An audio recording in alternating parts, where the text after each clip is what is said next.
Hello guys and welcome back to another FPL video. Today I'm going to present to you a list of players that you must buy, or at least you must consider buying for game week 2 and onwards. I'm going to present basically several options at key price points where you can adjust your squad with the specific players. So if you're looking for any of those players, I think that you should consider those players for buying them. Before we jump into the list, I want to give a special shout to Fantasy Football Hub. This is my stats well of the season. I'm affiliate with them, and if you want to join them, you can follow my links down in the description. You can get your AI rating, you can go and get the same stats that I'm getting from their Opta stats menu. You can see price point changes, then AI suggested transfers, all of those good things that can support you for a very good game week 2 and onwards. Of course, you can adjust your team, save it,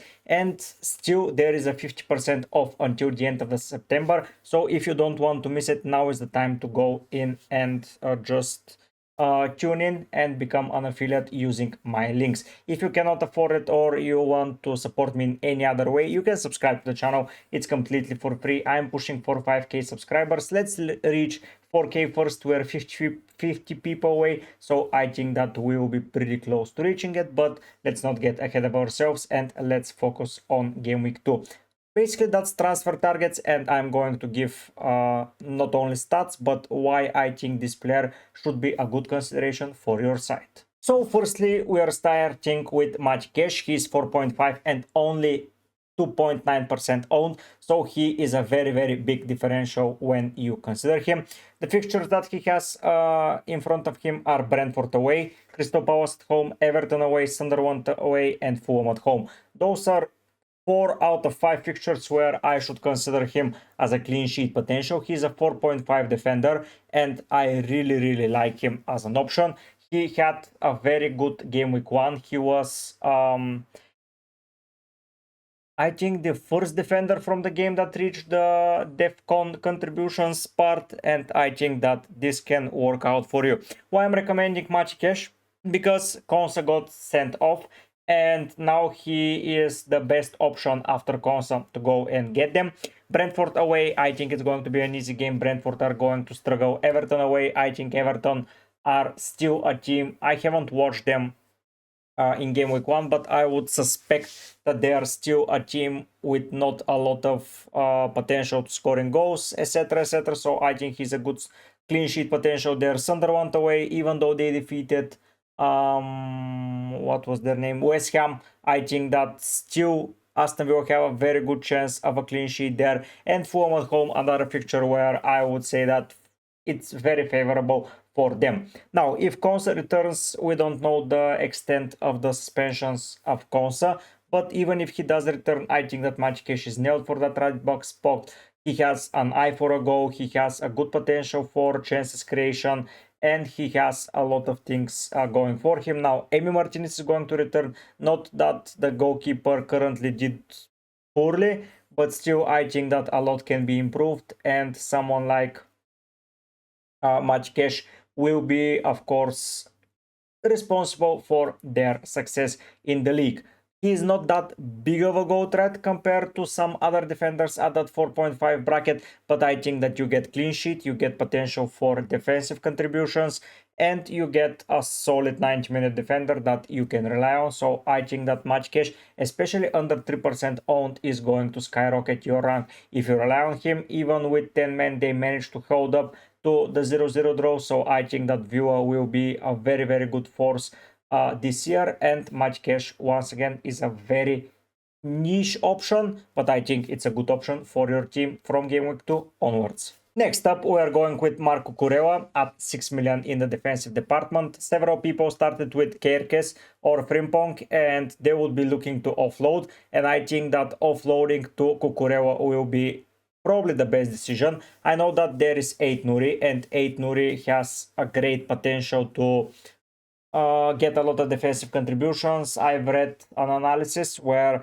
it showcased how Ait Nouri is playing like a left center back, so that's why he got so many defensive contributions, but that limits his attacking output. On the other side, Cucurella, even though he plays as a left back, he just bombards forward. While watching the game against Crystal Palace, he got a chance cleared off the line. After that, he was very dangerous. At some point I saw him at right attacking mid position. I think that he will get into some dangerous opportunities, and he will make fun of his price and of people not owning him. He got a clean sheet, also 11 shots conceded, but only 0.66 expected goals, only one big chance conceded. I think that Chelsea are sitting pretty well on the defensive block, and I think that they will keep improving when they get a center back, because believe me, they will get a center back. Tosin missed the game also, and I think that with times they will even improve more. I know the Champions League may come, but I don't see Cucurella being rotated at least until the group stage starts, so that's at least 2 or 3 more weeks where you can benefit. He got the most bonus points. He created one big chance at the end of the game where Santos missed it, so he would have scored an assist also, and it would have been brilliant for his owners. But at the end of the day, he's expensive, and if you're looking for Frimpong or Kerkes replacement, I think that Cucurella and Ait Nouri are your decisions. But I would argue that Cucurella is the guy to get, and is the guy to rely on, because not only defensive actions such as clean sheets, but he's high on bonus and he's high on potential to score. So if he replicates the 5 goals that he scored last year, I think that he will get a lot of points this year. So be careful of not owning him. But if you're not looking for a 6 million defender, of course, he's not your guy. I would not recommend spending too much transfers on the defensive actions, but I wanted to give you an alternative to Frimpong and Kerkes, who are still getting accustomed to the Liverpool side, while Cucurella is a slot into the Maresca side, and he is probably one of the most important players out there. Next up, we have one of the most obvious players on that list, that being Antoine Semenyo. At 7 million, 8.6, he is a very good player that you should consider for your squad. The fixtures are Wolves at home, Spurs away, Brighton at home, Newcastle at home, and Leeds away. I think that's a very solid fixture run for Bournemouth, and I think that Antoine Semenyo can make a mockery out of his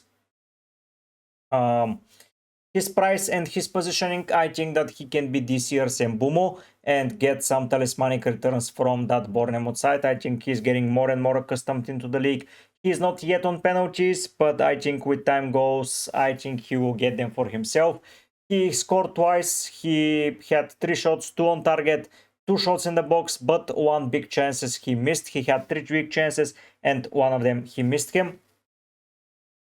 He didn't create any chances or any key passes to that matter, and the expected assists were below 0.1, but the expected goals were close to 0.1. So yeah, he had those big chances, and I think that he did well. And even though that the second one mostly didn't count in my eyes as big chance, it is a big chance. He was just driving the ball through the center, and he was making a joke of the Liverpool defense. Of course, you would say that he is good on the counter, and look at what teams he's facing next. Spurs, that loves to have the ball and will have the upper hand probably in that game, so he will be in a good contention to run. Brighton, one of the biggest possession sides out there, and Newcastle, once again, a very good side that wants to control the game. So 3 out of those 5 fixtures, he is going to be playing in that counter-attacking role and transition role. So I think that he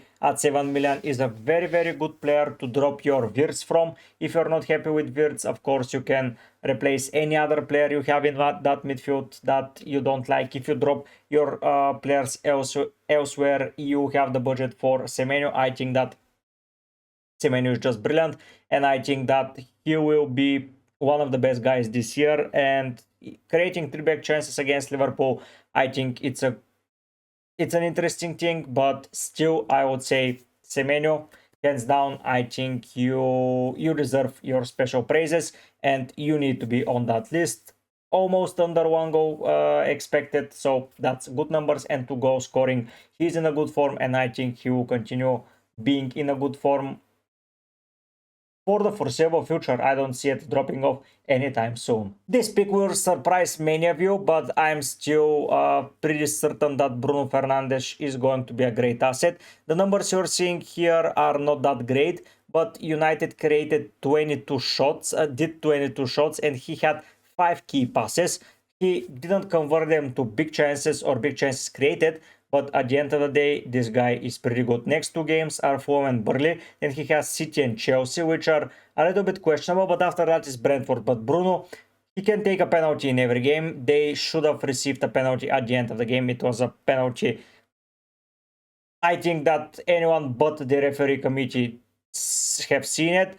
But let's not discuss referee's decisions. Still, I think that Bruno is one of, if not the best asset this year, and as soon as you get him, you start reaping the rewards. Fulham away, Burnley at home, and Brentford away. 3 out of those 5 fixtures are going to be easy for him, while against City and Chelsea, yes, it's going to be tough, but at the end of the day, in tough fixtures, the good leaders show up, and Bruno is a very solid player. Maybe sometimes I don't agree with his way of expressing himself to the referee. He's moaning, etc., etc., but I cannot take anything away from him being an amazing player and him having such a great stuff for him going, and defensive contributions and everything. I think that he should be a top priority pick for you.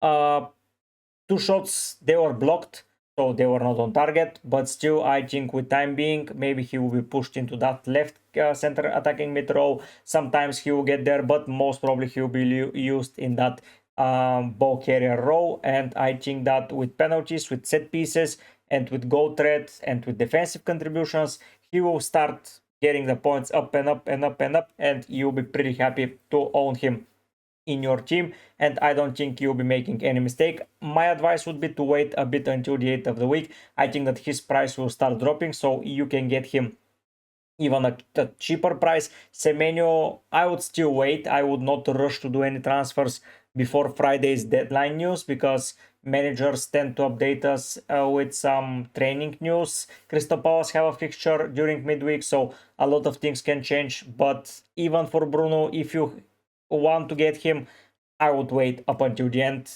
for him. That's the most certain thing that I will do with all the players on the list. I will just wait for him, because his price will drop and you'll be able to get him a little bit cheaper. So you can, even if you have a little bit of money saved from Wirtz, if he doesn't drop too much, you will be able to afford Bruno. Most probably. I'm not saying that this will happen, but there is a chance. Of course, if you're dropping Palmer down, I'll just wait to see if Palmer is close to dropping. By the way, there is a live update on price predictions on FF Hub, so if you want to see that, you can follow the links down in the description and you'll be directed there. But yeah, Bruno is the midfielder that I would recommend. If you're dropping Palmer down to someone, I think that this would be a great choice for you and for your team. And the final guy here that we're recommending is a player that made a mockery out of us, because no one was thinking that Chris Wood would start firing. Forest were really bad in preseason with their goal scoring chances, but he scored 2 goals, 2 shots on target, 2 of them in the box. That's what you like from your player. 2 big chances they're considered, and he converted them. Under 1 goal expected assists are low, but you don't get Chris Wood for his assists. 13 points. I think it's a good place to keep him and to start him. Crystal Palace, West Ham, Burnley and Sunderland.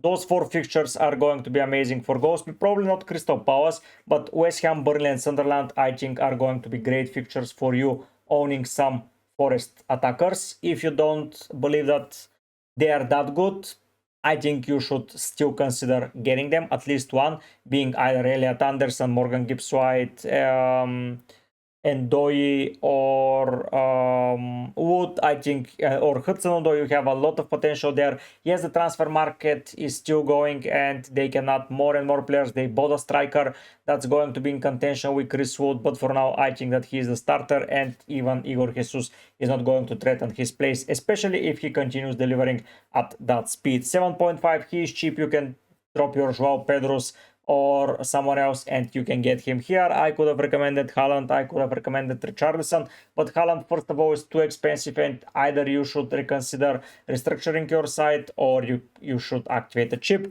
And Richarlison, I don't think he will keep his place for a very long time. Even though he scored 2 goals, I think that Suwanke will come back right into the squad. Still, I would say Chris Wood under 15% own, it's still considered differential and can get you some amazing returns. Here, I'm not recommending Ekitike because you've heard him probably being recommended a million times already to you. I would be a little bit hesitant of buying him as of now because, how to say it? Because Isak is on his way to Liverpool most probably, and if Isak joins, it's going to be tricky for Ekitike to keep his place. Are they going to be playing together in a 4-2-4 formation? Probably not, so it's either going to be Ekitike or Isak, and I don't see Isak getting benched too often, but it's still not certain, but I would be a little bit hesitant to go to that place. So those are the 5 players that I would recommend you buy for now for Game Week 2, and for the next 5 weeks, I think they will do an amazing job for your team. If you fancy my content and want to see more, don't forget to subscribe to the channel. It's completely for free and you are helping me reach my personal targets, which I know are high, but we need to put some high targets in order to try and reach them. This will be from me. Oh guys, tomorrow we'll be uploading a video about the players you should be avoiding, so stay tuned for that. Thankfully, we have a lot of data to research and a lot of data to get on, but for now this will be it for today. Tomorrow, more and more content. This is it, guys. Thanks so much for watching, but for now I'll be hanging out. Bye.